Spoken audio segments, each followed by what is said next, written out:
The detective is on the case with today's game, Clue, for your Super Nintendo. Let's go ahead and take Clue, pop it in my SNES, and see how it holds up today. Let's go to the game.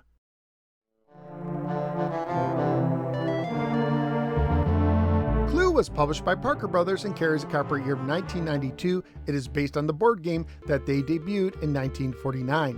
The manual opens with the following. For nearly 40 years, the unfortunate Mr. Body has been murdered daily at Body Mansion. But who, where, what weapon were involved in the dastardly deed? Well, with every day and every game, the mystery changes, and it's up to you to figure out who done it. Clue is a board game style video game for anywhere from 3 to 6 players. You can still play as a single player against computer opponents, or up to 6 human players can share a controller.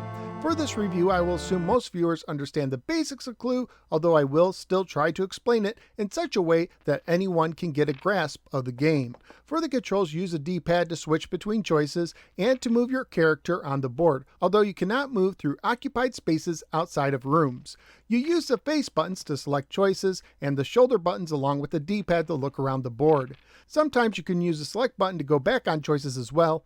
And like the board game, you can move through secret passages in the corner rooms to go to the room in the opposite corner. While the game is based on the board game, it plays quite a bit differently. Each player still gets cards at the beginning. Multiple human players need to use the honor system and not peek at their opponent's cards when they view them on the screen. And the goal is still to try to figure out who the killer was, where they killed, and with what weapon they used. Based on the 3 cards nobody is holding, you still roll a die on your turn to move around a board, and when you enter a room, or if you are in a room pulled in by someone else before your turn, because when someone suggests somebody, their token is put into that room, you can make a suggestion during your turn, but it has to include the room you are in. But here's where things get changed. In the board game, if you made a suggestion, and if one of the other players had a card to disprove your suggestion, they could secretly show it to you. In the video game, however, when you make a suggestion, the game will give you a statement, either positive or negative, somehow related to the suggestion to everyone. So if you suggested Miss Scarlet with the revolver in the lounge, the game might give you a positive clue telling you that it was Professor Plum who had the revolver, which doesn't mean he's the killer, nor does it tell you where he was. Or it may give you a negative clue. For instance, if you suggested Colonel Mustard with the candlestick in the lounge, it might say the candlestick was not in the lounge. The game has 5 difficulties, and the higher the difficulty, the more negative clues you will receive. For instance, on the easiest difficulty, Amateur, you will only get positive clues, but on the hardest difficulty, Detective, you will only get negative clues. In the board game, you could use a little notepad and pencil to write notes and to confirm or eliminate persons, weapons, and locations based on what you learned. And in the video game, it's pretty much the same thing. The manual has a few blank checklists included for note-taking, but after that, the player would have to devise another method for taking notes, since you cannot do it electronically. The video game version also allows you to perform 2 interrogations. Similar to a suggestion, you name a character, weapon, and room. But this acts more like the board game, where someone will prove you wrong if they can, based on the cards they have, and there's no penalty if you get it wrong. When you think you cracked the case, you can make an accusation on your turn, once again with the who, what, where formula. If you're correct, you win the game, but if not, you lose. But the game goes on for the other players, even if they're just computer controlled. And yes, the computer controlled player can make accusations and win the game as well.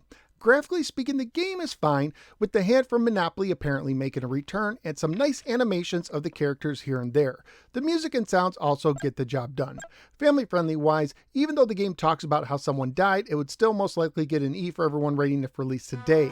Currently at PriceCharting.com, the game has a value of $6 loose, $11 complete, and $53 new. So what did I think of Clue for the Super Nintendo?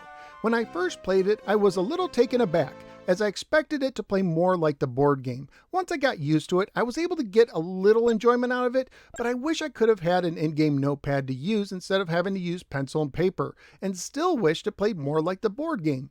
It's also one of those games where if I was going to play it with multiple people, I just want to go with the original board game instead.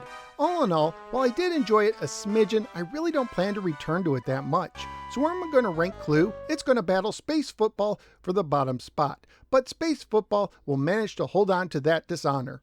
So out of the 8 games I'm now ranked for the Super Nintendo, Clue is discovering Mr. Body at the 7th position. Clue really isn't that great, and it would have been better if they stuck to the board game formula more. But that's just what I think. What do you think? Let me know in the comments below.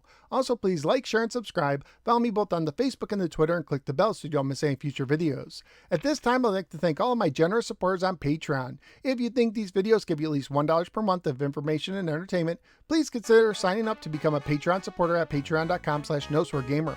Not only will you help keep the show going, but you may also get a chance to nominate and vote on games for me to review. Thank you for giving me a little part of your day, and I look forward to seeing you next time on the next episode of the No Swear Gamer. Take care, especially if you're stuck in the lounge with Professor Plum holding the rope. You never know, he might be the killer.